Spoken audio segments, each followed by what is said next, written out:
আল্লাযীনা হুম আলা সালাতিহিম দাঈমুন, যারা তাদের নামাজে নিয়মিত। আমার মনে হয় এই আয়াতটা থেকে বাংলাদেশ জামাত ইসলামী ছাত্র শিবির আর ইসলামী ছাত্রী সংস্থা একটা পয়েন্ট নিয়েছে। ওনারা যাই নামাজ পড়বে ওনাদেরকে লিখে রাখা লাগে যে আমি আজকে এই কয়েকটা নামাজ পড়েছি। আপনি এক ওয়াক্ত নামাজ পড়েন, দুই ওয়াক্ত পড়েন, আপনি মুসল্লির ভেতরে নেই, আপনাকে নামাজ দাইমন নিয়মিত পড়া লাগবে।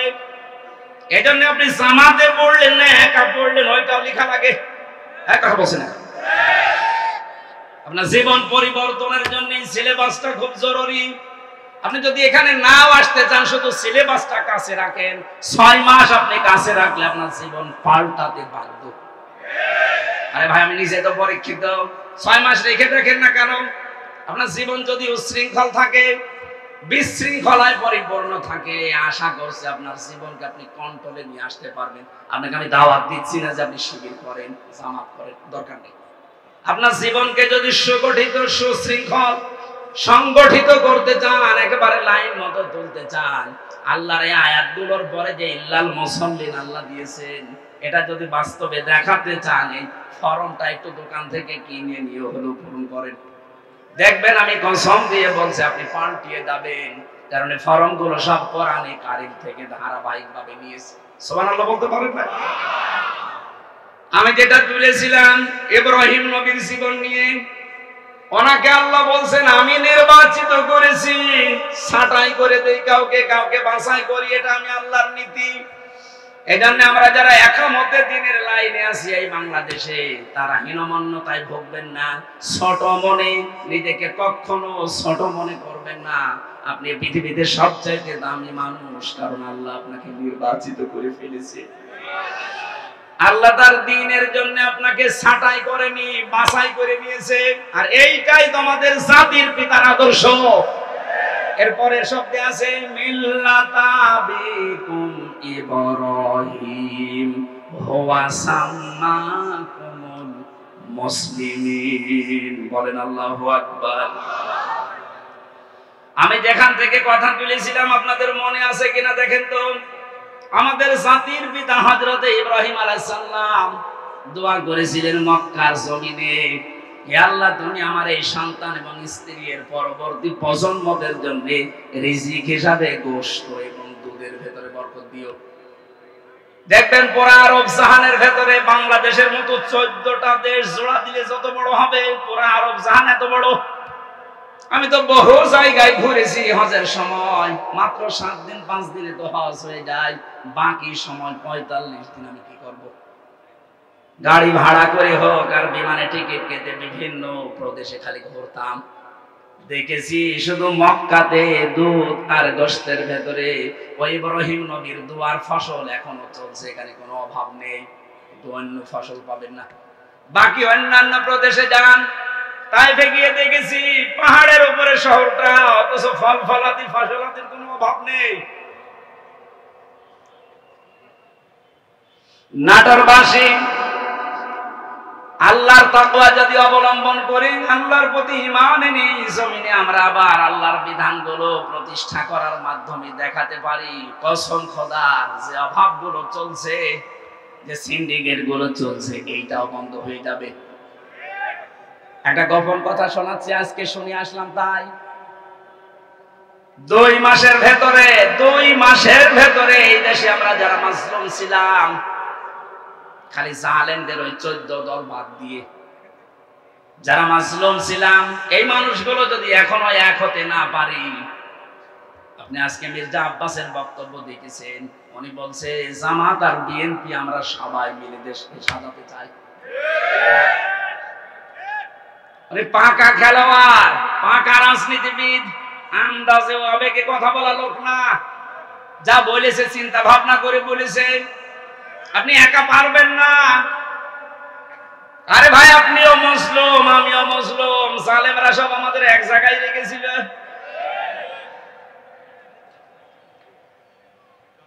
আমি অবদান স্বীকার করি, এই জন্য শুকরিয়া আদায় করছি।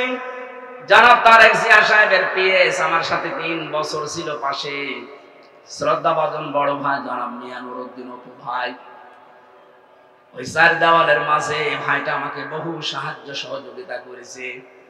ওনার বন্ধু ছিল গিয়াসউদ্দিন মামুন ভাই, ওনার দ্বারা আমি বহু উপকৃত হয়েছি ওই ভেতরে।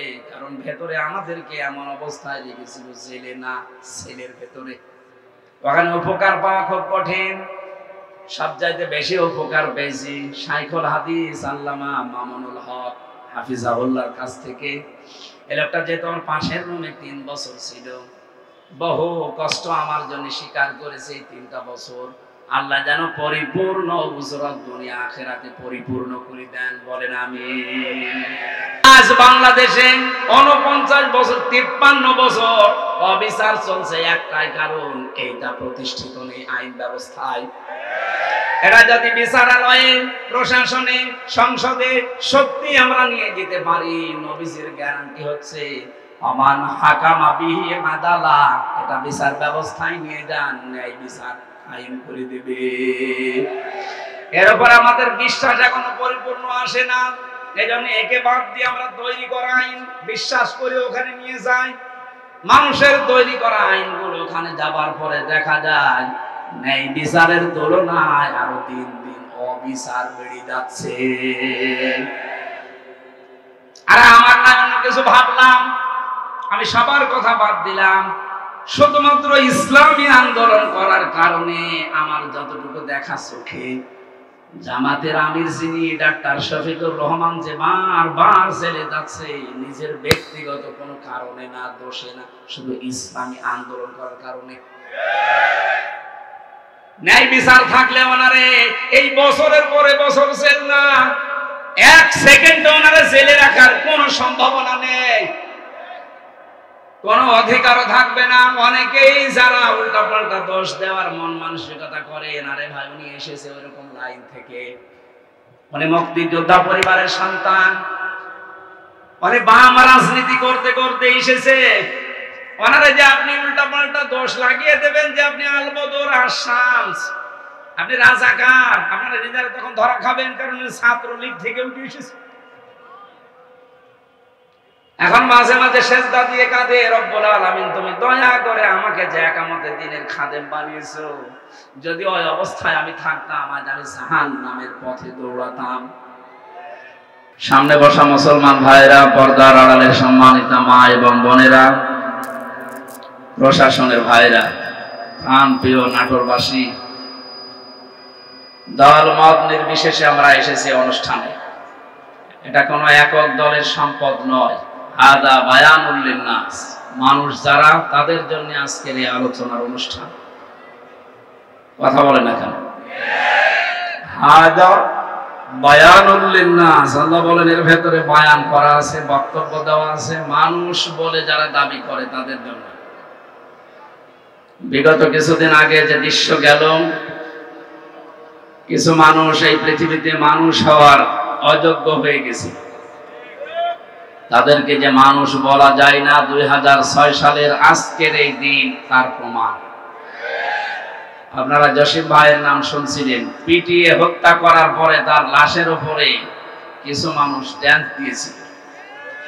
এরা যে মানুষ না, এটা পৃথিবীতে প্রমাণিত। এই জন্য পৃথিবী তাদেরকে নিষিদ্ধ ঘোষণা অলরেডি করে দিয়েছে। আমরা চাই শুধু এভাবে না, যারা জালিম হবে তাদেরকে এই বাংলাদেশ থেকে চিরতরে আমরা এই জনগণ নিষিদ্ধ করে দেব ইনশাআল্লাহ। সামনে যেন কেউ জুলুম করার দুঃসাহস দেখাতে না পারে। আমি সিরাজগঞ্জ থেকে তার পরের বছর 7 সালে এই গোল চত্বর থেকে উঠেছিলাম, সিরাজগঞ্জ রোড কুষ্টিয়া যাচ্ছিলাম, বাসে বসে আছি ড্রাইভারের পেছনে, কুকুর মরে পড়েছিল রাস্তার মাঝে, এই কাটাখালী টোল প্লাজা পাওয়ার আগে। ড্রাইভার সাহেব কুকুরের উপর দিয়ে গাড়ি না দিয়ে বাম দিয়ে দিল, গাড়ি একটা ঝাঁকি দিয়ে উঠেছে। বললাম ভাই আপনি যা করলেন এখন তো অ্যাক্সিডেন্ট হয়ে যেত, আপনি এমন করলেন মানে? আমার বলছে আপনি দেখতে পাচ্ছেন না একটা কুকুর পড়ে আছে মরি, আমি ডবল করে কুকুরের উপরে চাকা তুলে দেবো, আমার বিবেক নেই? আরে ভাই ও তো মরা কুকুর, ওরে মেরে ফেললে কেউ তো আর বুঝবে না। আমার বলছে হুজুর আপনি কি আসলেই হুজুর? আপনি কেমন হুজুর? আপনি দেখছেন একটা মরা কুকুর পড়ে আছে, এরপর আমি ডবল করে মারবো, আমার বিবেক নেই? এই কথাটা শোনার জন্য আমি ছিলাম। আপনি কোন ধর্মের লোক আমি জানি না, পরে জানলাম ওনার নাম সুব্রত নাকি জানো, হিন্দু মানুষ। আপনি একজন অমুসলিম, আপনার ঈমান নেই, কিন্তু আপনার বিবেক আছে। আপনার বিবেকে পৃথিবীর নিকৃষ্ট যে কুকুর মরে পড়ে আছে, তারপরও আপনি ডবল করে চাকা দিতে পারলেন না, আপনার বিবেকে বাধা দিল। অথচ গত বছর এই অক্টোবরের 28 তারিখে লগি বৈঠা অর্ডার দিয়েছিল যে সারা দেশ থেকে আসুক। ওনার কথা মতো সারা দেশ থেকে যারা গিয়ে জসিম ভাইয়ের মতো 11 জন মানুষকে পিটিয়ে মারার পরে যারা ড্যান্স দিয়েছে লাশের উপরে, আমার মনে হয় সবগুলো মার্ডার মামলার মূল হোতা যিনি, তাকে দায়ী করা দরকার। শুধু ওই সময়ে ওখান থেকে শুরু করে আপনি দেখেন, বিডিআর বিদ্রোহ থেকে শুরু করে যত রকমের, কেউ কেউ বলছে বিডিআর বিদ্রোহ। কিসের বিডিআর বিদ্রোহ? বিডিআর হত্যা করা হয়েছে। যতগুলো ঘটনা ইতিহাস হয়ে আছে, আমরা মাঝে মাঝে এই জন্য তাম পৃথিবী থেকে আওয়াজ পাচ্ছি। 1500 বছর আগে এই পৃথিবীতে আইএমএ জাহিলিয়াত বলে একটা যুগ ছিল, কথা বলেন না কেন?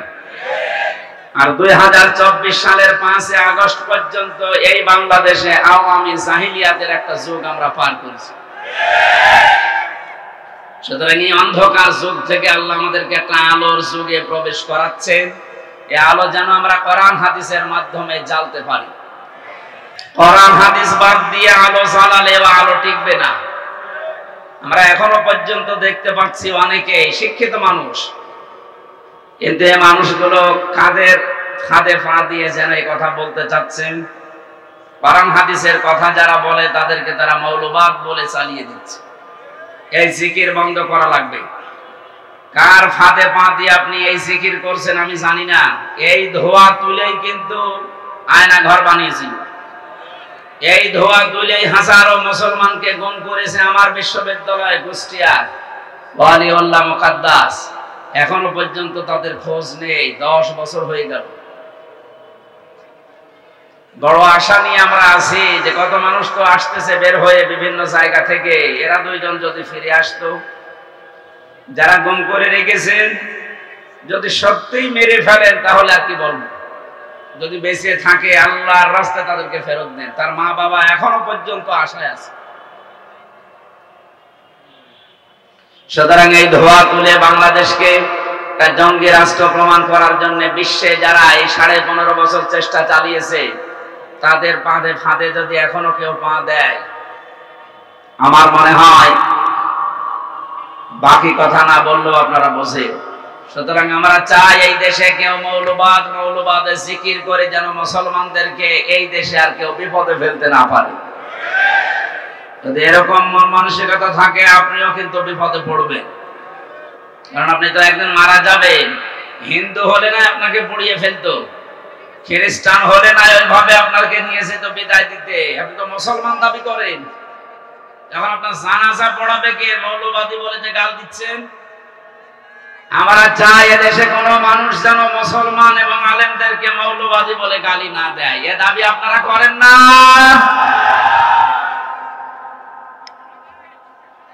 এই জন্য 2006 সালের অক্টোবরের 28 তারিখে যারা নৃশংসতার শিকার হয়ে জীবন দিয়ে গেল, আওয়ামী জাহিলিয়াত ছিল 1500 বছর আগে।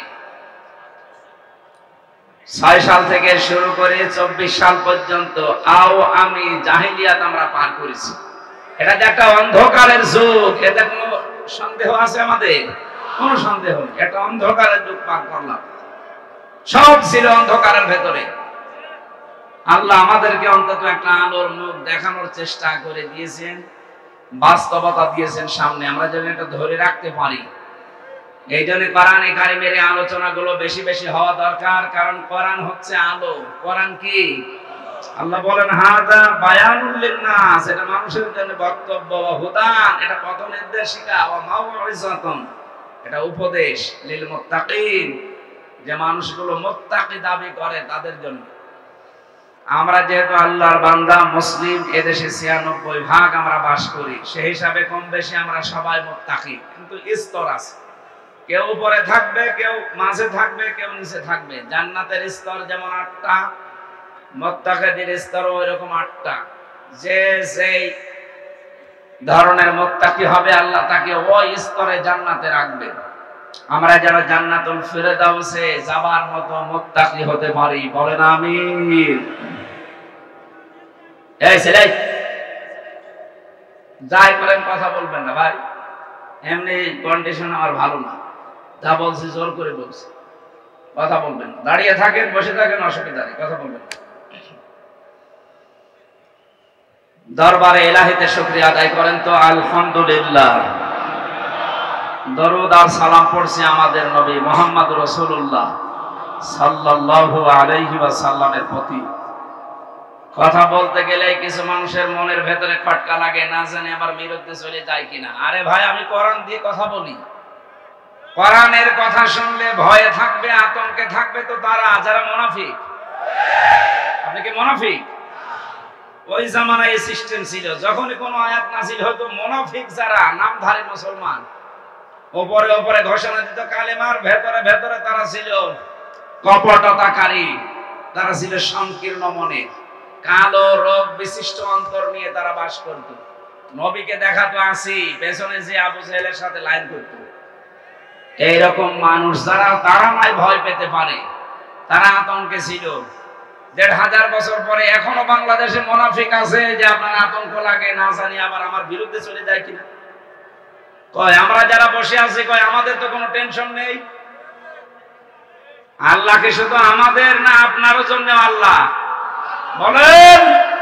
সুতরাং আমি যা বলছি যদি মিলাতে পারেন যে না এটা বানানো কথা, তাহলে আমি বলবো না। কিন্তু যদি আপনি দেখেন যে না এটা তো কোরআনের সাথে মিলছে, কোরআন সংশোধন করবেন, না নিজে সংশোধন হবেন। আশা করছি আপনি মনে প্রাণে এটা বিশ্বাস করেছেন।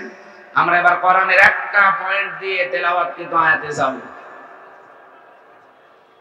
কথা বলাই সেখানে শুরু করে দেখি একটা প্রথম কথা আমার সামনে আসে, নেতা। এই শব্দটা আসলেই অনেকেই মনে করছে এই দুনিয়ার বিষয়, আবার তাফসীর মাহফিলে তুলে নিয়ে আসা কি দরকার। আরে ভাই, এটা দুনিয়ার বিষয় না, এটা আখিরাতের বিষয়। সূরা আশ-শুআরা ১৯ নম্বর পারার ১২ নম্বর পৃষ্ঠার ৫ নম্বর লাইনের ১৫১-৫২ নম্বর আয়াত। একটু মিলান দেখেন, মিলবে। ওয়ালা তুতিউ আমরাল মুসরিফিন আল্লাযীনা ইয়াফসিদুনা ফিল আরদি ওয়ালা ইউসলিহুন। এই বাংলাদেশে আমি যতগুলো তাফসীর পড়েছি, দেখেছি, অধিকাংশ মুফাসসিরিয়াতের ব্যাপারে এইভাবে লিখেছেন। আল্লাহ বলেন পৃথিবীর মানুষেরা সবাইকে উদ্দেশ্য করে বলছি, ওয়ালা তুতিউ, বহু বছর এটা আমরাল মুসরিফিন, যারা দুনিয়ায় ইসরাফ করে, অপচয় করে, অপব্যয় করে, এই মানুষগুলোর অনুসরণ করবা না, এদের পেছনে থাকা যাবে না। আল্লাহ এতটুকু যদি শেষ করে দিতেন, তাহলে আমি আয়াতটা এ পর্যন্ত বলে ইসরাফের ব্যাখ্যা বিশ্লেষণ করে আমি এখান থেকে চলে যেতাম। পরের শব্দে আল্লাহ পাক ঘোষণা দিচ্ছেন, আল্লাযীনা ইউফসিদুনা ফিল আরদি। এই যে ইসরাফ করে যারা, অপচয় করে যারা, অপব্যয় করে কারা, এদের কিছু ধরন আল্লাহ পরের আয়াতগুলোতে দিয়েছেন। যারা ১ নম্বরে দুনিয়ায় যারা ফাসাদ সৃষ্টি করে। কি সৃষ্টি করে? বলেন বলেন। ফাসাদ মানে, ফাসাদ মানে জ্ঞানজাম শুধু না, ফাসাদের ৯টা অর্থ প্রধান। প্রথম অর্থ, ফাসাদ মানে মানুষের তৈরি করা আইন কানুন। এই দুনিয়ায় যারা মানুষের তৈরি করা আইন আর কানুন প্রতিষ্ঠার জন্য চেষ্টা চালায়, এরা আন্দোলন করে, মিছিল মিটিং করে, কাজ কারবার করে, আল্লাহর ভাষায় তাদের অনুসরণ করা জায়েজ নেই। বাংলাদেশে যদি কোন রাজনৈতিক দলের কাজ এটা হয়, তাহলে আপনি ওখানে যদি থাকেন, আল্লাহর এই আয়াত আপনি মানেননি, এই আয়াত কিয়ামতে আপনার বিরুদ্ধে দাঁড়াবে। আপনি কি বিশ্বাস করেন কোরআনের কোন আয়াত আপনার বিরুদ্ধে যদি কিয়ামতে অবস্থান নেয় আপনি মাফ পেয়ে যাবেন? বলেন না কেন? আরে ভাই, দুনিয়ায় কি সব হয়ে গেল? আমি তো আপনাকে বাঁচাতে চাই। আশা করছি আপনি কথা বুঝতেছেন। আলা তাতিউ আমরাল মুসরিফিন আল্লাযীনা ইফসিদুনা ফিল আরদি। সুতরাং এই বাংলাদেশের সাথে আয়াতটা এবার মিলাবেন। মানুষের তৈরি করা আইন যারাই প্রতিষ্ঠা করতে চায়, সে যে দলের লোক হোক, ওর পেছনে থাকা জায়েজ নেই। এখন যদি বলেন হুজুর এটা তো আমার সাথে মিলে যাচ্ছে, আমি করব কি? আমি কি আয়াত নতুন করে নাযিল করব? যদি মিলে যায় তাহলে আপনি ওখান থেকে চলে আসেন। যাদের সাথে মিলছে না আপনি তাদের কাছে যান না। এই আয়াত বলা বেশি হয়ে গেল। কিসের বেশি হও? আল্লাহ যা বলেছে আমি তো সেই ফোর্সেই বললাম। এখন মানা না মানা আপনার বিবেকের ব্যাপার। যদি না মানেন তাহলে আল্লাহ যে ফেরেশতা দিয়ে মুগুর রেডি করছে, একবার দেবে বাড়ি 70 গজ নিচে চলে যাবে। কথা বলেন না কেন? হ্যাঁ, ধারণা আসতে পারে আমি নামাজ পড়ি, আমি রোজা রাখি, আমি চিল্লায় যাই, তারপরও মানে আপনার নামাজ রোজা আপনার চিল্লা নেওয়ার জন্য আল্লাহ বসে আছে। এইটাই যদি হতো তাহলে লূত নবীর স্ত্রী, তাকে আল্লাহ জাহান্নামে দিত না। সে নবীর স্ত্রী, তার নিজের দোষ ছিল না, কিন্তু সে দলে দলে এমন মানুষদেরকে সাপোর্ট করত যারা চরিত্রহীন, যারা আল্লাহর বিধান পাল্টিয়ে পুরুষে পুরুষে বিয়ে করত।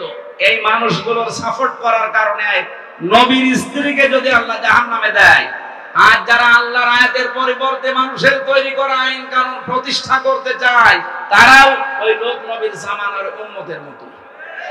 যারা আল্লাহর বিধান পাল্টিয়েছে আর আপনি আল্লাহর বিধান বাদ দিয়ে নতুন করে আরেকটা বিধান প্রতিষ্ঠা করতে চান, বিষয় একই।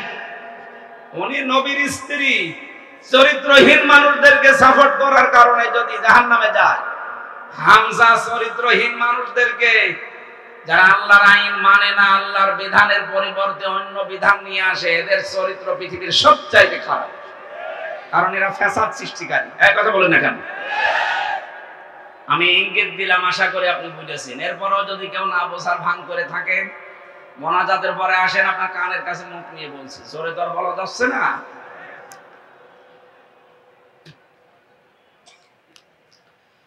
নাটোরবাসী, আমি কথা বলছি খুব অল্প সময়, খেয়াল করে মেলাবেন। আজকে থেকে এই ময়দানে এসেছি শুধু লোক দেখানোর জন্য। মানুষ আমার চেহারা দেখবে, আমি তার চেহারা দেখব না। আমি সিদ্ধান্ত নিয়ে যাব, দুনিয়ায় যারা মানুষের তৈরি করা আইন প্রতিষ্ঠা করে, আন্দোলন করে, আমি আজকে থেকে আর ওই রকম মানুষের পেছনে নেই। আরে এইটা বাংলাদেশের মানুষ মেনে নিলে তো ডক্টর ইউনূস 2 বছর থাকা লাগে না। কথা বলছে না কেন? এইটাই যদি আমরা মেনে নিতে পারতাম, হ্যাঁ ষড়যন্ত্র আছে, হচ্ছে, হবে। আফগানিস্তান যদি আল্লাহর বিধান কায়েম করে টিকে থাকতে পারে, বাংলাদেশে আল্লাহর বিধান কায়েম হয়ে গেলে আমরা টিকে যাব। কারণ আল্লাহর রহমত যখন আকাশ ফুঁড়ে নাজিল হয়ে যাবে। কথা বলেন ঠিক কিনা? এটা আমি বানালাম। কোরআনে কারীম জানাচ্ছে, ওয়ালাউ আন্না হালাল কুরা আমানু ওয়াত্তাকাউ লাফাতাহনা আলাইহিম বারাকাতিম মিনাস সামাই ওয়াল আরদ। সূরা আরাফের 96 নম্বর আয়াতের প্রথম অংশে আছে, আল্লাহ পাক বলেন, জনপদের লোকেরা যদি আমি আল্লাহর উপরে ঈমান আনে আর ওই দাবি অনুযায়ী যদি ভয় করে চলার নীতি অবলম্বন করে, আকাশ আর জমিনে যত বরকতের দরজা আছে আমি আল্লাহ সব খুলে দেব। লাফাতাহনা লামে তাকিদ, সুপারলেটিভ ডিগ্রি। এটা আল্লাহ নিজে গ্যারান্টি দিচ্ছে যে আমি খুলে দেব। 1 বিঘা জমিতে যদি 20 মণ ধান হয়, যে জনপদের লোকেরা আল্লাহর প্রতি সঠিকভাবে ঈমান আনার পরে তাকে মেনে চলার সিদ্ধান্ত নেবে, আল্লাহর আইনগুলো, আল্লাহ গ্যারান্টি দিলেন ওই এলাকার জন্য, জনপদের জন্য যত বরকতের দরজা জমিন আর আকাশে আছে সব খুলে দেব। আল্লাহর গ্যারান্টি আমাদের এখনো বিশ্বাস হচ্ছে না। কথা বলেন না কেন? যদি এটা আমরা বিশ্বাস করতাম, এদেশে বহু মানুষ কিন্তু এটা বিশ্বাস করানোর জন্য জান প্রাণ দিয়ে তারা খাটতেছে। আপনি তাদের কষ্টের মূল্য দিতে চান না। ও ভাই, আমি নাম ধরেই বলছি, আমিরে জামাত ডাক্তার শফিকুর রহমান, উনি সেই পর্যায়ে আছে। ওনার যা টাকা পয়সার মালিক, আল্লাহ ওনারে বানিয়েছে, ওনার যে ব্যবসা প্রতিষ্ঠান আছে, উনি মানবতার জন্য যদি কাজ না করে, চিন্তা ভাবনা না করে, শুধু নিজে খাবো, নিজে করে যতদিন আছে বেশি আরামে আয়েসে কাটাবো, কোনো ব্যাপার ছিল না। ওইরকম জীবন আর একটা আপেলে উনি কাটাতে পারতো। এক কথা বলেন না কেন?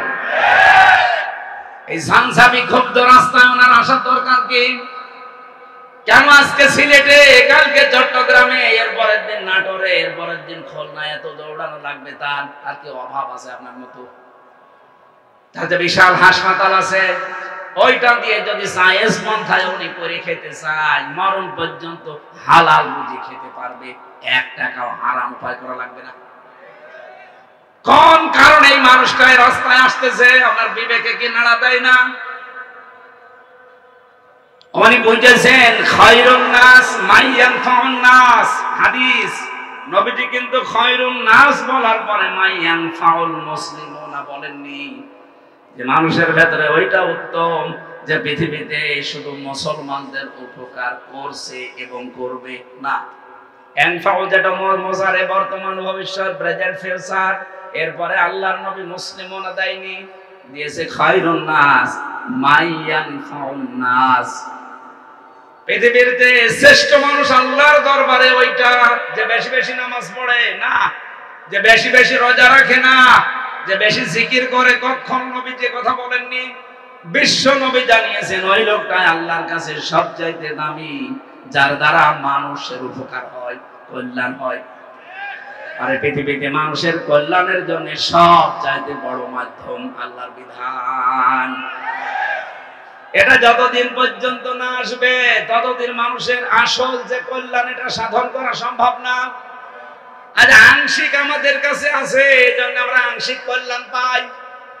যতদিন পর্যন্ত এটা প্রতিষ্ঠিত না হবে, বাস্তব যে কল্যাণ, আকাশের দরজা, জমিনের বরকতের দরজা খুলে যাবে, এটা আপনি দেখতে পাবেন না। সুতরাং এইটা প্রতিষ্ঠার মাধ্যমে আল্লাহর এই দরজাগুলো আমরা খুলতে চাই। কথা বলেন ঠিক কিনা? এই আয়াতের ভেতরে আমরা কয়েকটা জিনিস পেয়েছি।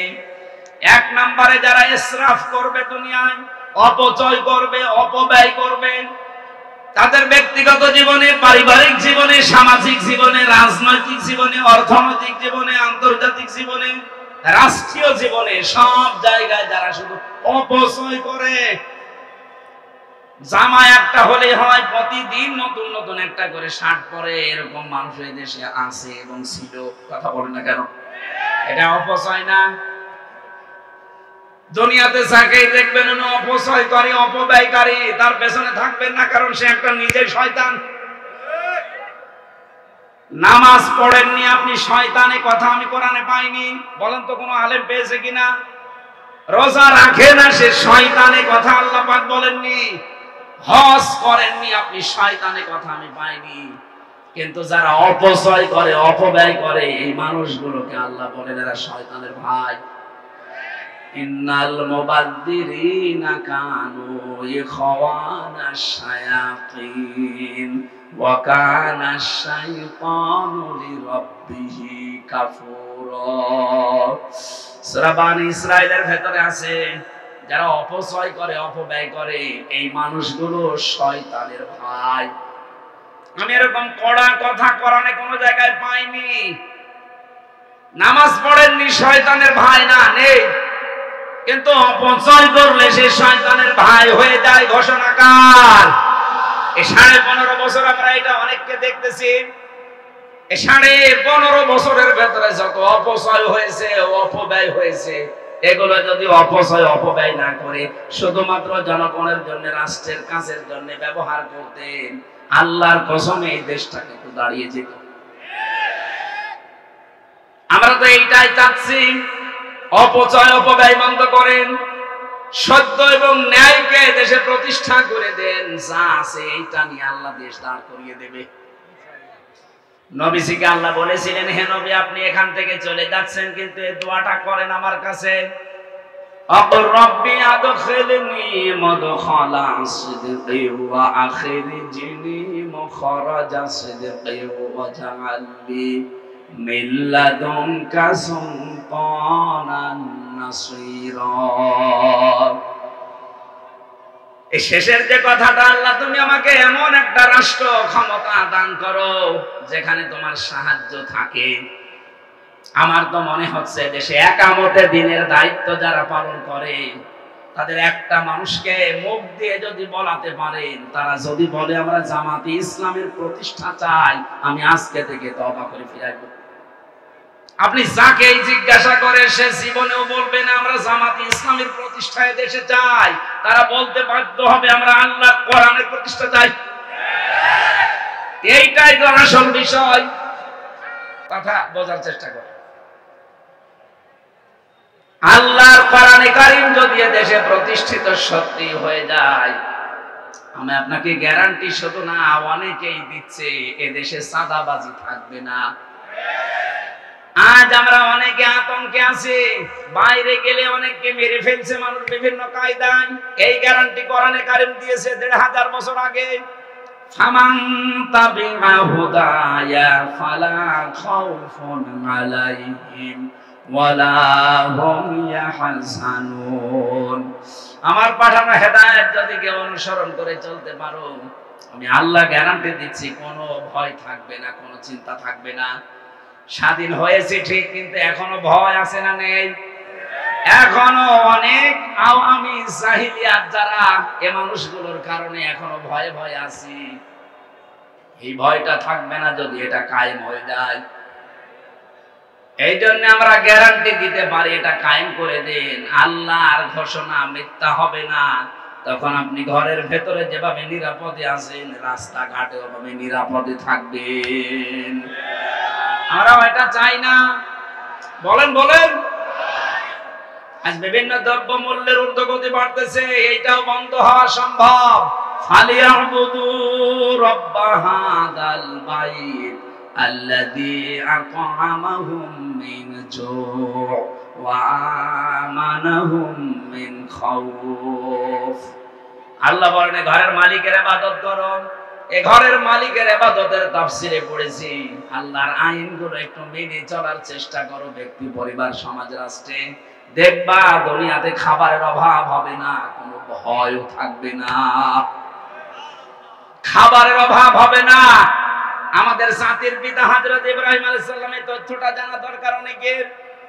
হযরত ইব্রাহিম নবী আলাইহিস সালাম যেদিন বিবি হাজেরা এবং ইসমাইলকে রেখে আসেন এই মরুভূমির ময়দানে, সেদিন তিনি দোয়া করেছিলেন, মাবুদ তুমি আমার এই বংশধর যাদেরকে রেখে গেলাম, তিনি তো কথা মুখ দিয়ে উচ্চারণ করতে পারছিলেন না।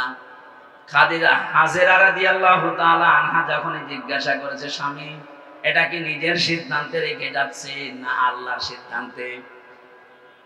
৮০ বছর পর একটা সন্তান আল্লাহ দিয়েছেন, সেই সন্তানকে পর্যন্ত তিনি মরুভূমিতে রেখে যাচ্ছেন আল্লাহর নির্দেশ মতো।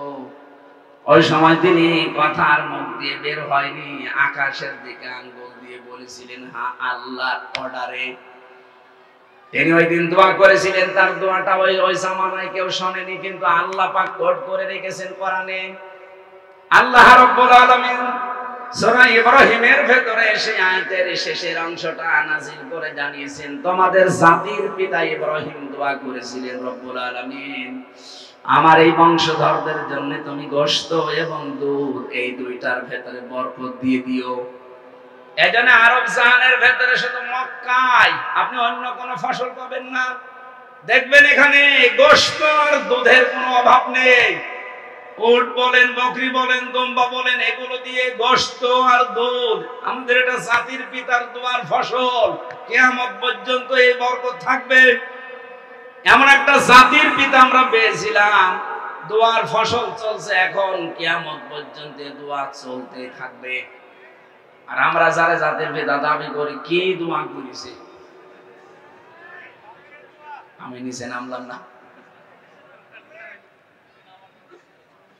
আমার ভাইরা, আমি যেটা বোঝাতে যাচ্ছিলাম, যখন ইব্রাহিম নবীর নাম এসেই গেছে, আর একটা পয়েন্ট বলছি, হুয়া জিতাবাকুম ওয়া মা জাআলা আলাইকুম ফিদ্দীনি মিন হারাজ। আল্লাহ বলেন তিনি সে আল্লাহ যিনি তোমাদেরকে নির্বাচিত করেন। নাটোরবাসী সাফ করে জবাব দেবেন, নির্বাচিত করা হয় মানুষদেরকে কোন পদ্ধতিতে? নির্বাচনের মাধ্যমে। নির্বাচিত হতে হলে কি করা লাগে? নির্বাচন। বলেন বলেন, আরো জোরে বলেন। নির্বাচন না করে কেউ নির্বাচিত হতে পারে? অথচ আমাদের কপাল খারাপ, এই 15.5টা বছরে নির্বাচন পদ্ধতি ধ্বংস করে দিয়েছে। আমরা নির্বাচিত হব কি করে? এখানে এতদিন যারা 15.5 বছরে ছিল একদম নির্বাচিত না। নির্বাচন হওয়ার আগে 154 জন হয়ে যায়, আবার নির্বাচন যেদিন হবে তার আগের রাতে হয়ে যায়। আপনি কি রাগ করবেন? এই যে দেবা শব্দটা আয়াতে আছে সূরা হজ 78 নম্বর আয়াতের বাসের অংশে আছে। আল্লাহ বলেন আমি নির্বাচনের মাধ্যমে তোদেরকে নির্বাচিত করেছি, আমি করেছি। হুয়া জিতাবাকুম, তোমাদেরকে আমি আল্লাহ নির্বাচিত করেছি। তাফসিরে পড়েছি নির্বাচিত করা লাগে নির্বাচনের মাধ্যমে। যারা নির্বাচন ব্যবস্থায় ধ্বংস করে দিলেন, আপনার এই আল্লাহর এই আয়াত মানেননি। এখনো বলে না কেন? এই পদ্ধতিটা ফিরিয়ে আনা দরকার। আশা করছি যারা দায়িত্বে আছে একটা সম্মানজনক সময় নিয়ে তাড়াতাড়ি নির্বাচন দিয়ে এদেশের মানুষকে জনগণের দ্বারা নির্বাচিত হওয়ার সুযোগ করে দেন। একটা নির্বাচিত সরকার যতদিন না আসবে ওদের ওই ষড়যন্ত্র কিছু বসে নেই, চলতেছে। সূক্ষ্ম কিছু বিষয় এখানে আছে। নির্বাচিত সরকারের কাছে নির্বাচনের মাধ্যমে ক্ষমতা দিয়ে দেন, এদেশে যে ষড়যন্ত্র চলছে এটা থেমে যাবে, দেশটা আবার দাঁড়িয়ে যাবে ইনশাআল্লাহ। এরপরে শব্দে আল্লাহ জবাব দিয়েছেন ওমা জাআলা আলাইকুম ফিদ্দীনি মিন হারাজ। দিনের উপরে চলতে গিয়ে যে বাধা বিপত্তি আসবে, যদি নির্বাচিত তোমরা হয়ে যেতে পারো, তোমরা যদি বাছাই হতে পারো, ছাঁটাইয়ের ভেতরে না পড়ো, যত বিপদ আপদ আসবে আমি আল্লাহ নিজে দূর করে দেব। এখানে নির্বাচনের মাধ্যমে নির্বাচিত হয়ে কোন মানুষ যদি আল্লাহর বাছাইয়ের ভেতরে পছন্দের ভেতরে পড়ে যায়, আর কোন মানুষ যদি ছাঁটাইয়ের ভেতরে কাটার ভেতরে পড়ে যায়, এদের কপাল খারাপ। আমরা যারা এই দেশে আল্লাহর বিধানকে জারি করার জন্য আল্লাহ পাক কর্তৃক মনোনীত, নির্বাচিত, বাছাইকৃত হয়ে পড়েছি, জীবনের কিচ্ছু চাই না। আমরা যেহেতু বাছাইকৃত হয়েছি, আল্লাহ পাক অবশ্যই তার জান্নাত আমাদেরকে দেবেন। وَلِيَعْلَمَ اللَّهُ الَّذِينَ آمَنُوا وَيَتَّخِذَ مِنكُمْ شُهَدَاءَ وَاللَّهُ لَا يُحِبُّ الظَّالِمِينَ। তোমাদের ভেতরে যার ঈমান এবং অ্যাক্টিভিটিস গুলো আমার কাছে পছন্দ হয়, তাকে আমি আল্লাহ সাধারণভাবে বিছানায় ফেলে মরণ দেই না, ওর মরণ হয় আমি আল্লাহর দরবারে শাহাদাতের মরণ। বলেন আল্লাহু আকবার। এজন্য আমাদের জীবন আমরা যখন পড়েছি বলেন না সালাতি ওয়া নুসুকি ওয়া মাহইয়ায়া ওয়া মামাতি লিল্লাহি রাব্বিল আলামিন, এটা যেহেতু আমি মন দিয়ে, মনে প্রাণে মুখ দিয়ে উচ্চারণ করে বিশ্বাস নিয়ে পড়েছি, সুতরাং দুনিয়া একদিকে হয়ে গেলেও এই রাস্তা থেকে আমারে কেউ সরাতে পারবে না। আমার জীবনের টার্গেট এইটা। আমি নামাজ পড়ি যার জন্য, আমি বেঁচে আছি যার জন্য, মারাও যাব তার জন্য। আমার যে নুসুক, আপনি তাফসিরে দেখবেন নুন সিন কাফ, নুসুক শব্দের অর্থ তিনটা। এক নম্বরে নুসুক মানে এই যে রক্ত প্রবাহিত করা হয়, আরবিতে নুসুক বলে, যেটা কোরবানি বলে জানি। 2 নম্বরে হজের ক্রিয়াকলাপ কার্যক্রম। 3 নম্বরে ইবাদত বন্দেগী। আমি যা করছি, হজ করি, নামাজ পড়ি, রোজা রাখি, আমার শারীরিক মানসিক চিন্তার যে ইবাদত বন্দেগী আছে, এমনকি আমি যা জবাই করি সব আমি আল্লাহকে দিয়ে দিয়েছি। বলেন সুবহানাল্লাহ। আমাদের জীবনে হতাশা বলে কিছু নেই, কারণ হতাশা থাকবে তাদের জীবনে যে মানুষগুলো আল্লাহর এই নামাজকে আদায় করবে না। ইন্নাল ইনসানা খুলিকা হালুআ ইযা মাসসাহু শাররু জাযুআ ওয়া ইযা মাসসাহুল খায়রু মানুআ ইল্লাল মুসাল্লিন। রাব্বুল আলামিন বলেন, অবশ্যই আমি মানুষকে বানিয়েছি অস্থির চিত্ত দিয়ে। এ সব সময় ব্যস্ত মানুষ, সব সময় ব্যস্ত। কোন নিয়ামত পেলে সে কৃপণ হয়ে যায়, আর কোন অশুভ কিছু আসলে, কোন ক্ষতি, কোন অকল্যাণ, কোন কষ্ট যদি স্পর্শ করে তাকে, সে তখন হতাশ হয়ে যায়। এই গুণগুলো বলতে বলতে হঠাৎ আল্লাহ আলোচনার ধরন পাল্টিয়ে দিয়েছেন। আল্লাহ কিন্তু ভালোই বলছিলেন, ইন্নাল ইনসানা খুলিকা হালুআ ইযা মাসসাহু শাররু জাযুআ ওয়া ইযা মাসসাহুল খায়রু মানুআ। হঠাৎ আলোচনার ধরন পাল্টিয়ে চলে গেছেন অন্য লাইনে। আল্লাহ বলেন, ইল্লাল মুসাল্লিন। এই সমস্ত গুণ পৃথিবীর সব মানুষের ভেতরে আছে।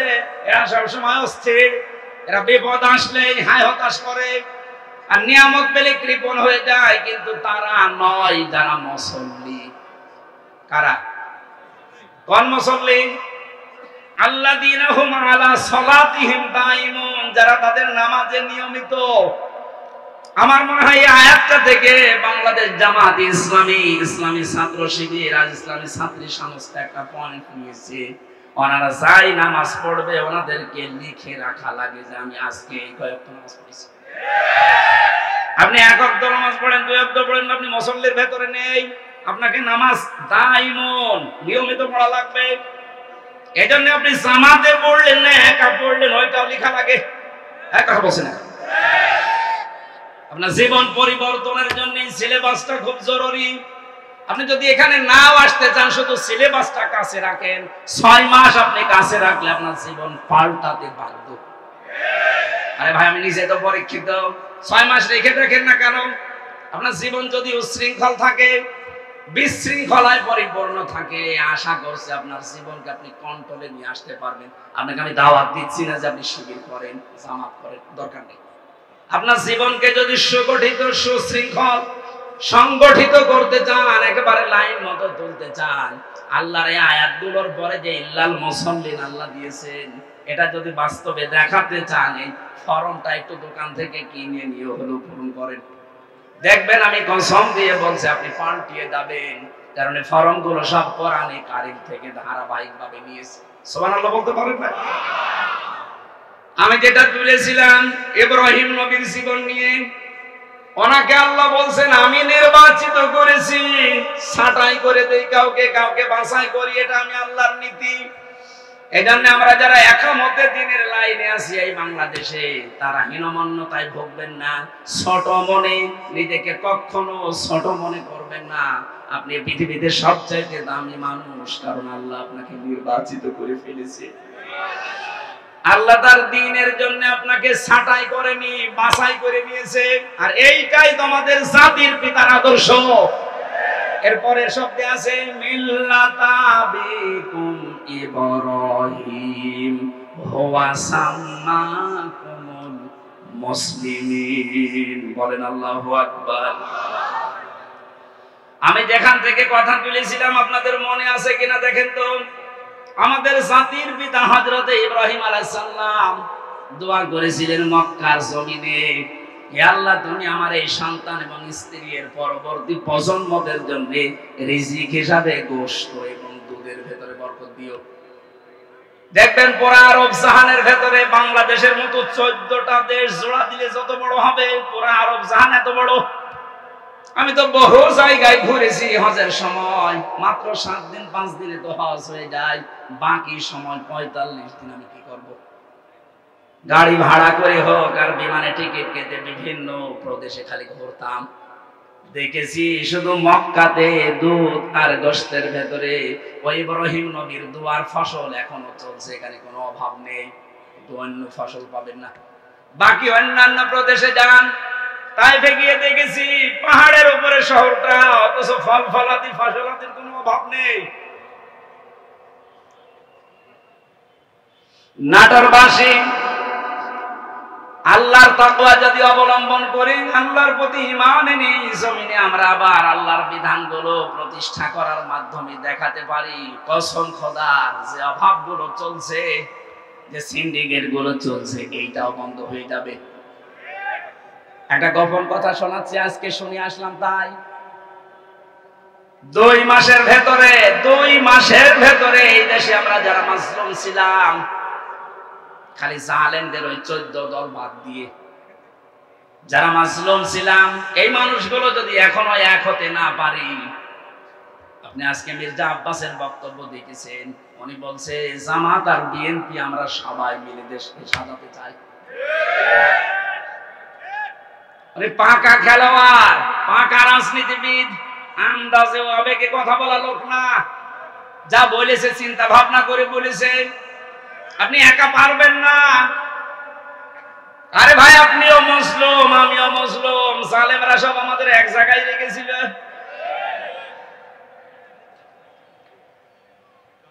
আমি অবদান স্বীকার করি, এই জন্য শুকরিয়া আদায় করছি। জনাব তারেক জিয়া সাহেবের পিএস আমার সাথে 3 বছর ছিল পাশে, শ্রদ্ধাভাজন বড় ভাই জনাব মিয়া নুরউদ্দিন অপু ভাই। ওই 4 দেওয়ালের মাঝে ভাইটা আমাকে বহু সাহায্য সহযোগিতা করেছে। ওনার বন্ধু ছিল গিয়াসউদ্দিন মামুন ভাই, ওনার দ্বারা আমি বহু উপকৃত হয়েছি ওই ভেতরে। কারণ ভেতরে আমাদেরকে এমন অবস্থায় রেখেছিল, জেলে না, সেলের ভেতরে। ওখানে উপকার পাওয়া খুব কঠিন। সবচাইতে বেশি উপকার পেয়েছি শাইখুল হাদিস আল্লামা মামুনুল হক হাফিজাহুল্লাহর কাছ থেকে। এই লোকটা যেহেতু আমার পাশের রুমে 3 বছর ছিল, বহু কষ্ট আমার জন্য স্বীকার করেছে। এই 3টা বছর আল্লাহ যেন পরিপূর্ণ উজরত দুনিয়া আখিরাতে পরিপূর্ণ করে দেন, বলেন আমিন। 2 মাসের ভেতরে যদি আপনি এখনো নিজেকে সংশোধন করে পথে আসতে না পারেন, এই যে কোরআন আমার সামনে, আল্লাহর কসম উহুদের ময়দানের মতো আবার বিপর্যয় আসতেছে। উহুদের ময়দানের ঘটনা কি? প্রথম দিকে কিন্তু মুসলমানেরা বিজয় পেয়ে গিয়েছিল, কথা বলেন না কেন? বিজয় পাওয়ার পরে যখন আনন্দে আত্মহারা হয়ে গনিমতের মাল গোছানোর জন্য, জোগাড় করার জন্য, নেওয়ার জন্য ব্যতিব্যস্ত হয়ে পড়েছে, তখনই কিন্তু মারা পড়েছে, কথা বলেন না কেন? 5 আগস্টের পর থেকে বিজয় পেয়ে অনেকে এখন ওই সাহাবীদের মতো শুরু করেছে, গনিমতের মাল পেয়েছে যেখানে যা। আর এই সুযোগে খালিদ বিন ওয়ালিদের মতো অনেকেই কিন্তু ঘুরে বেড়াচ্ছে। এই জন্য আমরা মুসলিম যারা আছি সব এক হয়ে যেতে চাই। এই কথা বলছেন আমার? মুসলিমদের কোনো দল নেই, মুসলিমরা সব এক। আপনার বিরুদ্ধে 313টা মামলা ছিল, আমার বিরুদ্ধে 50টা মামলা ছিল। আপনি তাকান, এখানে যত মানুষ বসে আছে ওই 14 দল বাদ দিয়ে প্রত্যেকের অবস্থা একই। আমাকে যিনি খাবার দিয়ে যেতে বললাম, ভাই কয়টা মামলা, কি করেন? বলে বাড়ি বড়গোনায় বিএনপি করি, 313টা মামলা। বলেন তো, 313টা মামলা দিয়েছে ওরে। তোরা মুসলিম মানুষ না? আমার তো মনে হচ্ছে 1500 বছর পরে বাংলাদেশে এখন উহুদের ময়দান কায়েম হয়েছে। এখন আমরা যদি শিক্ষাটা নিতে না পারি, আমরা কিন্তু ধরা খাবো, কেউ বাঁচাতে পারবেন আমাদেরকে। সুতরাং আমরা সাবধান।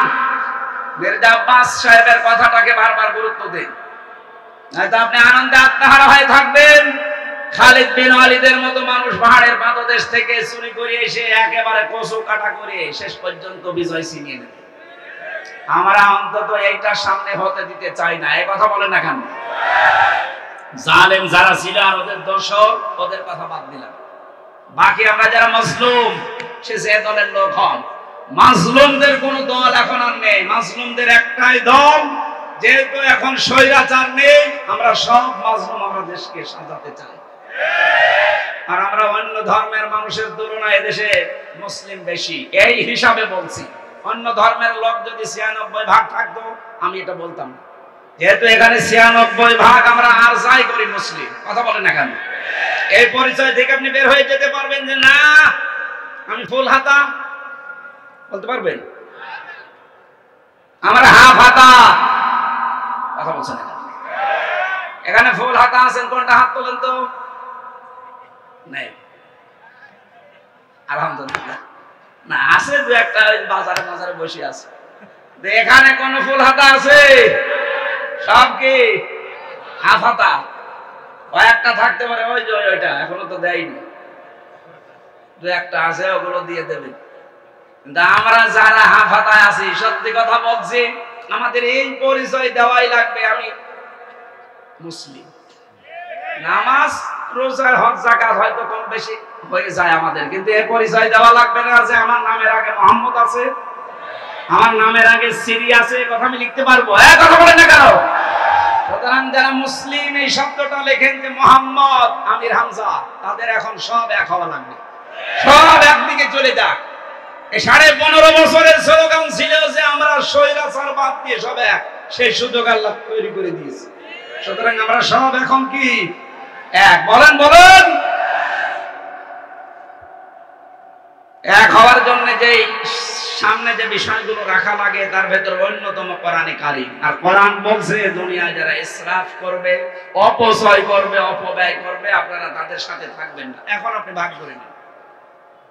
এখন হওয়ার পরে এখন দেখবেন যে আপনি চূড়ান্ত ভাবে থাকবেন কাদের সাথে? 2 নম্বরে যারা ফাসাদ সৃষ্টি করে। ফাসাদ মানে কি বললাম? অর্থাৎ ফাসাদের 9টা অর্থের প্রথম অর্থ এটা, যারা মানুষের তৈরি করা আইন কানুন প্রতিষ্ঠা করতে চায়, আপনি আর সামনে তাদের সাথে থাকতে পারবেন না। দেখবেন আস্তে আস্তে সব মুসলিম এক হয়ে গেছে। আল্লাহ আমাদেরকে আয়াতটা মেনেছে। আমি আয়াতটা কি বানালাম? বলেন বলেন। এটা আছে সূরা শুআরার 151 152 নম্বর আয়াত।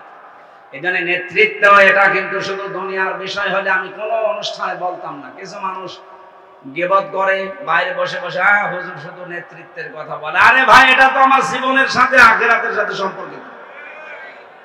2 নাম্বারটা বলছি, 27টা পেয়েছি আমি, সব বাদ দিলাম, এটা শেষ করে আমি তাফসিরে যাব। আপনারা আছেন তো? হ্যাঁ আছেন, আপনারা আছেন। 2 নম্বর হচ্ছে, আমি আয়াতটা আগে দলিল বলি, এরপর আপনি দেখবেন সূরা নিসা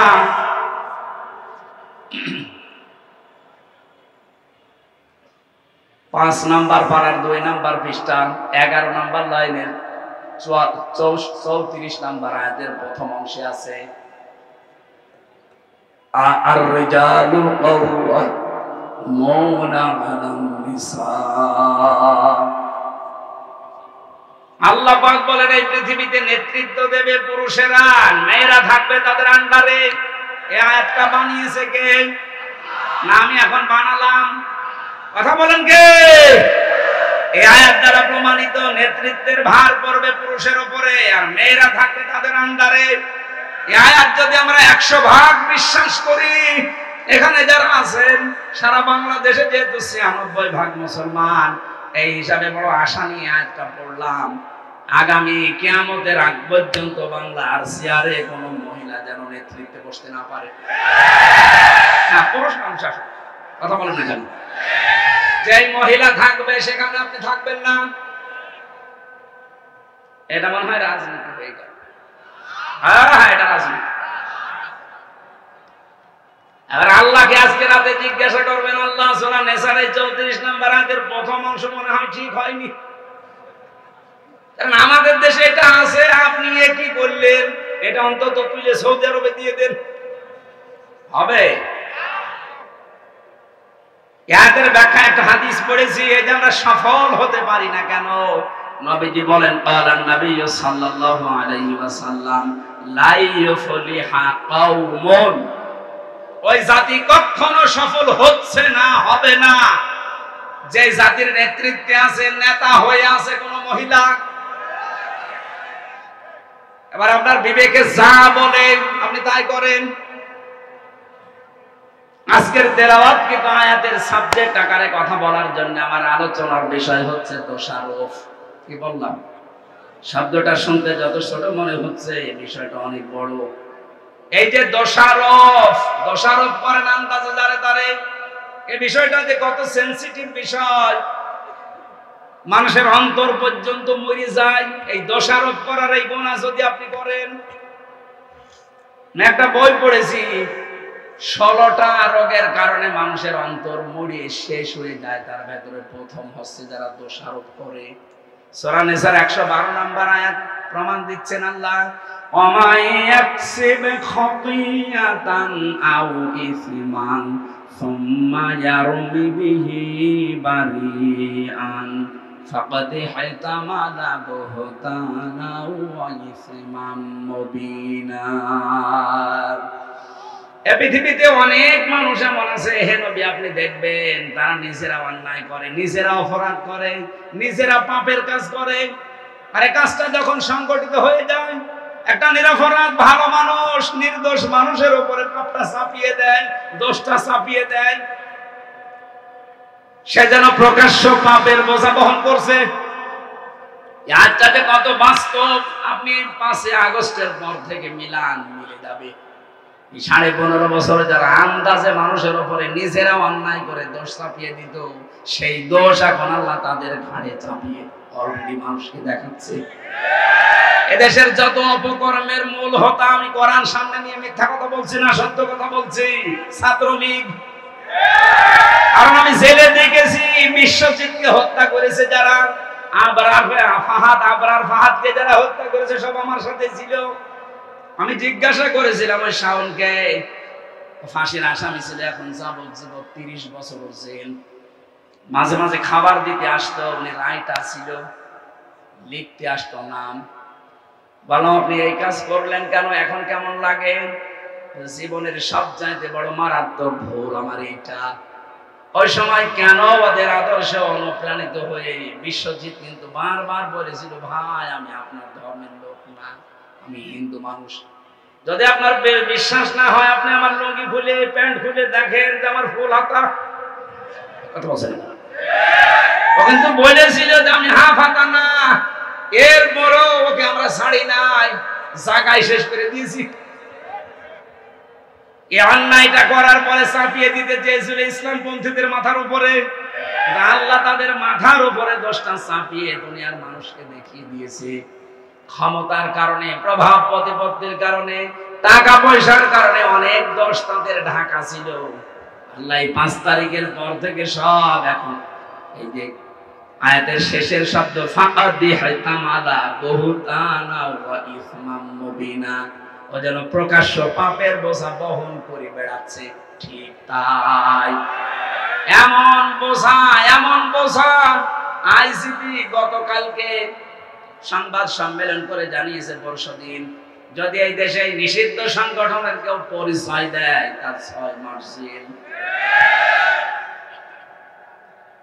প্রতিদিন এখন দেখতে পাচ্ছেন নিষিদ্ধ সংগঠনের গোপন বৈঠক থেকে 21 জন আটক। আপনি এটা এতদিন চালিয়েছিলেন ইসলামপন্থী মানুষদের উপরে, আল্লাহ পুরো উল্টিয়ে দিয়েছে। এই কথা বলেন না কেন? এই জন্য নিজে অন্যায় করার পরে যদি কোনো নিরপরাধ মানুষের উপরে চাপিয়ে দেন, ওই দোষটা দুনিয়াতে আল্লাহ আপনাকে দিয়ে করাবে, এরপরে আপনার মরণ হবে। এবার আসেন তো আয়াতের ব্যাখ্যা, একটা ঘটনা পেয়েছি আবেগমূলক, আপনারা থাকবেন না? ইমাম মালিক রাহমাতুল্লাহ আলাইহির জামানায় এক মেয়ে লোক মারা যাবার পর সেখানে আরেক মেয়ে লোক লাশ ধোয়াচ্ছে। হঠাৎ করে ময়লা পরিষ্কার করে যখন রানের উপরে হাত দিয়েছে, মেয়েটার হাত গেছে আটকিয়ে। এত চেষ্টা করে হাত খুলতে চায় না। এলাকার ইমামকে জিজ্ঞাসা করা হলে কি করা যায়, উনি ফতোয়া দিলেন এক কাজ করেন, এই মেয়েটার যে মরা মেয়ে মৃত মহিলার এই জায়গা থেকে এর রান কেটে বাদ দিয়ে দেন, চামড়া কেটে তুলে ফেলেন। কিন্তু এই মেয়েটার স্বামী রাজি না, বলে আমার বউ মারা গেছে, আমার বউ নেককার মহিলা, তার এখন মারা যাওয়ার পরে তার গোশত কেটে বাদ দেবেন, আমি মানি না। আপনার দরকার হয় যে মহিলার হাত আটকেছে ওর হাত কেটে বাদ দেন। এখন ওর স্বামী আর সন্তান এসে বলছে কি, আমরা আসলাম বিপদ থেকে বাঁচাতে, আর এখন আমাদের বিপদে ফেলবেন না, আমরা মানি না। আরেকজন বড় যিনি আছেন মসজিদের, তাকে নিয়ে আসেন, তিনি বলছেন এক কাজ করেন, জীবিত মহিলার তো হাত দরকার, এই মহিলার কেটে ফেলেন, কিন্তু ওর পরিবার রাজি না। শেষ পর্যন্ত কি করা যায়, এখান থেকে একটা মাসলা আমি পেয়েছি। দুইজনের স্বামী কিন্তু ফতোয়া দিচ্ছে দুইজনের ব্যাপারে যে আমার স্ত্রী আল্লাহওয়ালা, আমরা আমার জীবিত স্ত্রীর হাত কাটতে দেব না। ওই যে মারা গেছে ওই মহিলা বলছে আমার স্ত্রীর এই রান কাটতে আমরা দেব না। বড় ঝামেলায় পড়ে গেল ইমাম সাহেব, কি করি এখন? ওই দেশের প্রধান বিচারপতি যিনি বিশ্বের নাম করা একজন আলেম, ইমাম মালিক রহমতুল্লাহ আলাইহি, মদিনায় তিনি থাকেন। 80 কিলোমিটার দূরে এই ঘটনা। ঘোড়ায় চড়ে তাকে নিয়ে আসা হচ্ছে, আপনি আসেন বিচারটা করেন, নয়তো আমাদের এলাকায় রক্তক্ষয়ী সংঘর্ষ হবে। আর এই মহিলা তো বিপদে আছে, হাত তুলতে পারে না, এত টানাটানি করি আমরা, লাশ উঠে চলে আসে। এখন এই মরা মহিলার সাথে জীবিত মহিলাকে তো কবর দেওয়া লাগবে। ইমাম মালিক আসলেন, পর্দা দিয়ে ঢেকে দিয়ে মহিলাকে জিজ্ঞাসা করলেন, কি হয়েছে বলো দেখি। মেয়েটা বলছে, কিচ্ছু হয়নি, আমি কিচ্ছু জানি না, শুধু কান্দে কান্দে। ইমাম মালিক বলেন, কান্দা বন্ধ করো, সত্যি করে বলো, আমার কান্দে কিন্তু কোরআন আর হাদিসের রাডার আছে, তুমি যদি সত্যি নাও বলো আমি ধরে ফেলবো। মেয়েটা ভয়ে ভয়ে তখন বলছে, হ্যাঁ আমি একটা কাজ করেছি। একে যখন ধোয়াচ্ছিলাম, হঠাৎ করে ধোয়ানোর শেষ পর্যায়ে এর রানের উপরে হাত দেওয়া অবস্থায় একটা মন্তব্য আমি এর উপরে নিচ্ছি। আমার মামলার আয়ুর সাথে থেকে শুরু করে একেবারে টপটপ যারা জড়িত তাদেরও সামনে যেন এই আইনটা সংসদে পাশ হয়। যারা প্রমাণ করতে পারবে না, যারাই জড়িত তাদেরকেও অতদিন জেল খাটানো লাগবে। তাহলে দেখেন মিথ্যা মামলা এমনি বন্ধ হয়ে যাবে। আর 2 নম্বরের বড় গুরুত্বপূর্ণ বিষয়, যারা বিনা কারণে নির্দোষ মানুষের উপরে আন্দাজে দোষ চাপিয়ে দেয়, তাদের প্রথম শাস্তি 80টা বেত। 2 নম্বরে কোনোদিন তাদের সাক্ষী আর এই দেশে গ্রহণ করা হবে না। কত বড় শাস্তি আপনি লক্ষ্য করেছেন? 1,10,000-এর মতো মানুষ এই দেশে এখনো জেলে আছে। আমার মনে হয় 70,000 মানুষ কালকেই বের হয়ে যাবে যদি এই আইনটা সংসদে কায়েম হয়।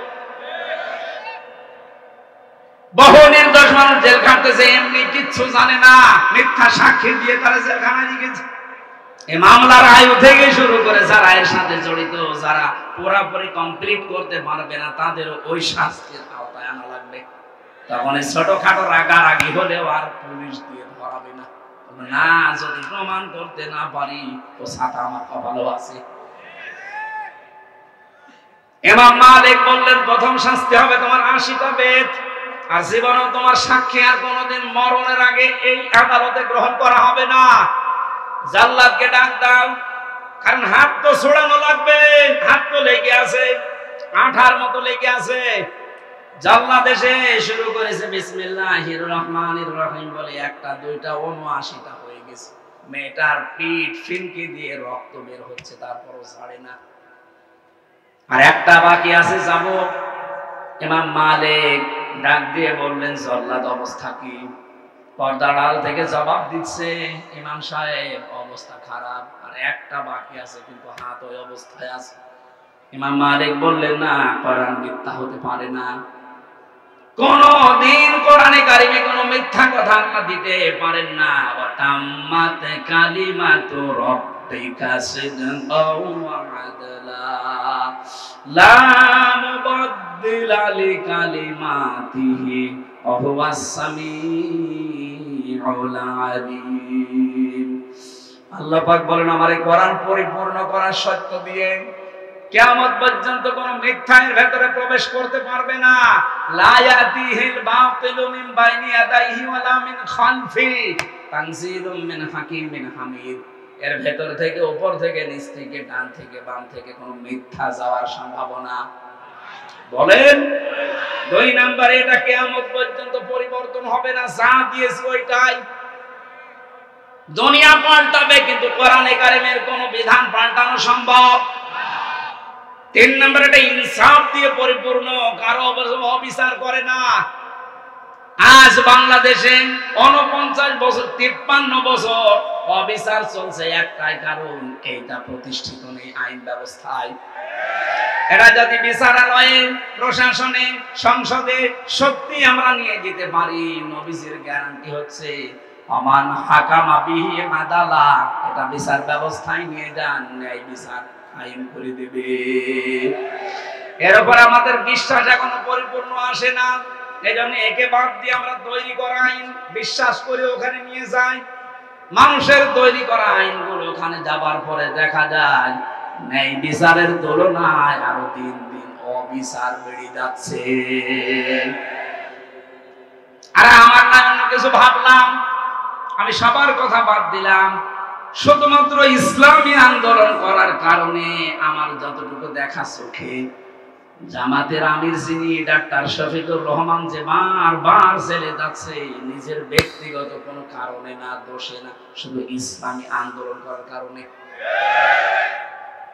ন্যায় বিচার থাকলে ওনারে এই বছরের পরে বছর জেল না, এক সেকেন্ডে ওনারে জেলে রাখার কোনো সম্ভাবনা নেই, কোনো অধিকারও থাকবে না। অনেকেই যারা উল্টাপাল্টা দোষ দেওয়ার মন মানসিকতা করে, আরে ভাই উনি এসেছে ওইরকম লাইন থেকে, মানে মুক্তিযোদ্ধা পরিবারের সন্তান, মানে বাম রাজনীতি করতে করতে এসেছে, ওনারে যে আপনি উল্টাপাল্টা দোষ লাগিয়ে দেবেন যে আপনি আলবদর আসামস, আপনি রাজাকার, আপনারা নিজেরা তখন ধরা খাবেন, কারণ ছাত্রলীগ থেকে উঠে এসেছে।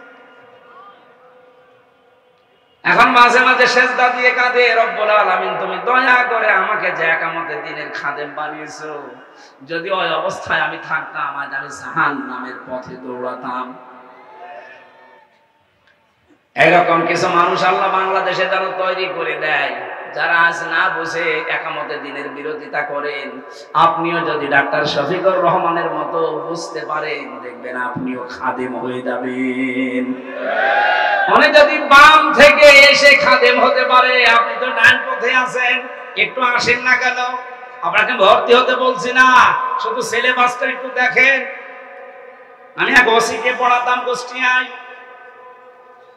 এত বামপন্থী মানুষ, আল্লাহ রাসূল বিশ্বাস করে না, কিন্তু কোরআনে কারীম শুনতো খুব সুন্দর করে। যখন তেলাওয়াত করতাম ওই সময়, এমনিতে আমার গলা ওই সময় আরো ভালো ছিল, সুর দিয়ে পড়ার সময় দেখতাম হাত ধরে আছে, বলতো হুজুর বিভিন্ন কাজ কারবার করি, মজা পাই না, কোরআনের ভেতরে একটা মজা আছে, আপনি পড়েন। শুধু পড়েন তাই বলতো না, পড়তে পড়তে যখন ভালো লাগতো তখন আমাদের বলছে আপনি কিভাবে পড়েন, আমারে ওইভাবে পড়ানো শিখান, আমি যেন আপনার মতো পড়লেই বুঝি যে কি বলতে চাই। আমি যেমন ইংরেজি পড়লেই বুঝি যে আমি কি, আরবি পড়লেও যেন আমি বুঝতে পারি অন্তত কোরআনটা যে কি পড়ছি। এভাবে পড়তে হলে তো শাব্দিক অর্থ মুখস্থ করা লাগবে, আপনাকে কয়েকশো আরবি গ্রামার আপনাকে আয়ত্ত করা লাগবে। বস আমি পড়বো, পড়া আরম্ভ করেছিল, চিন্তা করলাম এই ফাঁকে ওনারে আমি ইসলামের দিকে নিয়ে আসতে পারি কিনা দেখি। একটা ছোট্ট বই দিয়েছিলাম, উপরের আর পেছনের পৃষ্ঠা খুলে দিয়ে, কারণ আমি জানি যে এই পৃষ্ঠা ওনারে দিলে জীবন করবে না।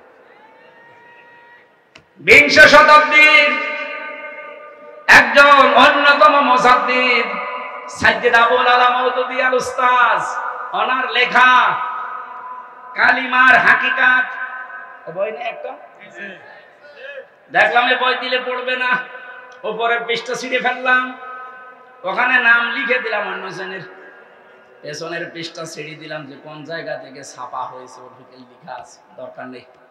উপরেরটা পেছনেরটা ছিঁড়ে বাকি পৃষ্ঠা যেখানে এক দিয়ে শুরু করা ওইগুলো দিলাম। চিন্তা করলাম লেখক কার নামে দিয়ে একজন মহিলার নাম লিখে দিলাম। অনেক পড়ার পরে বোঝে নাই, প্রথমে বললাম স্যার কি করেছেন, বসে পড়েছি, ভালোই তো লাগছে, এই লেখক তো অনেক উচ্চ মানের লেখক, মানে নিজেও শিক্ষিত মানুষ, লন্ডন থেকে পড়াশোনা করা মানুষ, ওই সময় বাংলাদেশে যত ওসি ছিল সব জায়গায় বড় শিক্ষিত, ওইটা অ্যাডভোকেট, এদিকে লন্ডন থেকে অনার্স মাস্টার্স করে এসেছে, এইরকম মানুষ। চিন্তা করলাম যে এরকম কয়েকটা দেওয়ার পরে আমার বলছে হুজুরের লেখক শুধু মেয়ে লোকের নাম উপরে কলম দিয়ে লেখা, আসলে আসল পৃষ্ঠা কই, যা আছে কেমন লাগে, ভালোই তো লাগছে। আমি তো বহু বই পড়েছি জীবনে, কিন্তু এর লেখার মান অনেক উপরে, উচ্চাঙ্গের লেখক। এই লেখকের নাম কি? লেখকের নাম বললে আপনি এনার লিখিত বই আরো পড়বেন তো? হ্যাঁ পড়বো। যেই নাম বলেছি সে বই আর দেবেন না, বই দেবেন না মানে ঠিক আছে, আপনাকে ওনার লেখা আর দেব না। আরো লিখিত বই আছে আমার ভার্সিটিতে, আমি এনে দেই, তখন আমি ফার্স্ট ইয়ারে নিয়ে আসি। একামতের দিন এই বইটা আমি নিজে 14 বার পড়েছি। মরহুম অধ্যাপক গোলাম হাসানের লেখা, রহমতুল্লাহ আলাইহি। চিন্তা করলাম এটা দিলেও পড়বে না, কারণ এর নামের আগে দেখলেই ছিঁড়ে ফেলে দেবে। প্রথম পৃষ্ঠা, দ্বিতীয় পৃষ্ঠা, তৃতীয় পৃষ্ঠা ছিঁড়ে ফেললাম, ওখানে আমার নাম লিখে দিলাম, দেখি পড়ে কিনা। আমার তো ওই যোগ্যতা হয়নি, ফার্স্ট ইয়ারে পড়ে ওই বই লেখা কিয়ামতের আগেও সম্ভব না। কি করি, এ তো পড়তে যাবে না। এই দিনের এখানে 19টা অর্থ দেওয়া আছে। উপমহাদেশে যে সমস্ত আলেম গুলো দিনের একামতে দিনের কাজ করে তাদের কেন মানুষ শত্রুতা করে, আর যারা খেদমতে দিনের কাজ করে তাদের কোনো শত্রুতা করে না কেন, এর বিস্তারিত লেখা আছে ওর ভেতরে। পড়াটা বললাম পড়ে আমারে শোনাবেন আগামী সপ্তাহে, প্রতি সপ্তাহে একবার যেতাম পড়াতে। পড়াটা উনিও শেষ করে আমারে বলছে, হুজুর এই লেখকে তো ভালো, এই লেখককে আমি না, আপনি এটা লিখতে পারেন না। কারণ এই লেখক অনেক উচ্চাঙ্গের, এনার ভাষা রচনা শৈলী খুব সুন্দর। দিনের অর্থ এতদিন যা বুঝতাম, এখন দেখছি না আসলে তো এটা দিন না। ওখান থেকে একটা সাবজেক্ট বানিয়েছিলাম আমি। এটা প্রচলিত যে ধারণায় তাওবা, জিকির, এরকম প্রায় 43টা বিষয় নিয়ে ভেজাল আছে আমাদের বাংলাদেশ, ভারত আর পাকিস্তানে। ওই সময় একটা আলোচনা দিয়েছিলাম যে স্যার এই আলোচনাটা আপনি দেখবেন। পড়াটা দেখার পরে আমার বলছে এতদিন আমি কি মনে করতাম আর এখন আমি কি দেখছি। পরবর্তীতে দেখলাম ট্রান্সফার হয়ে গেছে, এখন আর পরিচয় নেই, যোগাযোগও নেই। ওই সময় যা শুরু করেছিলাম আমার তো মনে হচ্ছিল ওরে যদি আমি একটা বছর এভাবে টিপস দিতে পারতাম, আমার আল্লাহ ওকে ডাক্তার শফিকুর রহমানের মতো ঘুরিয়ে দিত। আপনি এই জন্য আসবেন, আপনাকে আমি ভর্তি হতে বলছি না, সিলেবাসের কাছে আসেন। শেষ করে দেব, শেষ করে দেওয়া দরকার, আর একটা আছে তো আমার তো আমার বেঁচে থাকা লাগবে। এই আয়াত শেষ করতে তো এই যে ফাঁকা দেখে তামালা বহুতান, বহুতানের ভেতরে প্রায় 36টা না 37টা বিষয় ঢুকিয়ে আছে। আমি এই যে বই নিয়ে এসেছি আজকে, পড়াটা এর ভেতরে ব্যাখ্যা করা আছে। আমার প্রত্যেকটা আলোচনার সাবজেক্ট আকারে আমি তৈরি করি। এখান থেকে আমরা কিছু শিক্ষা আজকে নিয়ে গেলাম, কি বিনা কারণে কারো উপরে কোনো দোষ দেব না, অপবাদ দেব না। যেটা 15.5 বছর বেশি ছিল, এখনো পর্যন্ত অনেকে আন্দাজে দোষ দিয়ে দেয়। এটা মেয়েদের ভেতরে প্রবণতা বেশি, এই কথা বলেন না কেন? এটা যে কত বড় মারাত্মক অপরাধ আপনি টের পাচ্ছেন না। যার ভেতরে যেই দোষ নেই, ওই দোষ যদি কেউ তার উপরে চাপিয়ে তাকে কালার করে, যতদিন আপনি ওই দোষ না করবেন ততদিন আপনার মরণ হবে না। আপনি আলেমদের উপরে জেনার তহমত দিয়েছেন, আপনি আলেমদেরকে উল্টা পাল্টা নাম দিয়েছেন, আপনাকে আল্লাহ ওই রকম উল্টা পাল্টা কাজ করাবে দুনিয়ায় যদি ওই আলেম ওই কাজ না করে থাকে। আজকে আমার সাথে মাওলানা হাফিজুর রহমান এসেছে, ওনার নামে একজন আমাকে মোবাইল করে উল্টা পাল্টা দোষ দিল যে ওনার চরিত্র এই এই, অথচ অনেক কোরআন মাথায় নিয়ে বলতে পারে যে ওই দোষ ওনার ভেতরে নেই, পুরাটা কালার করার জন্য ওই দোষ চাপিয়েছে। সুতরাং যে লোক এই দোষ দিলেন সেহেতু রেকর্ড হচ্ছে, যদি এটা ওনার দাবিতে আপনি মিথ্যাবাদী হয়ে থাকেন, এই যে 2 বারের কথা বলেছে যে চরিত্র খারাপ, এই দোষ আপনাকে দিয়ে আল্লাহ দুনিয়ায় করাবে, তারপরে আপনার মরণ হবে। কারণ ফাকাদ ইহতামালা বুহতানা ওয়া ইসমান মুবিনা, প্রকাশ্য পাপের বোঝা আপনাকে দিয়ে আল্লাহ বহন করাবে দুনিয়ায়। এজন্য আমরা সাবধান থাকবো কারো উপরে যেন দোষ চাপিয়ে না দেয়। আপনি দোষ চাপাবেন, আপনাকে আল্লাহ এরকম দোষের দোষী বানিয়ে বিদায় করবে। আমাদের এই আয়াত থেকে মূল শিক্ষাগুলো নিয়ে আমরা যেন বাস্তবে আমল করার তৌফিক কামনা করছি। আমার লিখিত বই আপনাদের কাছে আছে, পারিবারিক জীবন নিয়ে লিখিত বই। জেলখানায় বসে এত কষ্ট করে করলাম, আপনারা যদি না নেন আমার তো লেখার স্পিড হারিয়ে যাবে। ওই গেটে পাওয়া যাবে, যাওয়ার সময় নিয়ে যাবেন, মেয়েদের জন্য গাড়িতে আছে। আমার রাতে আর একটা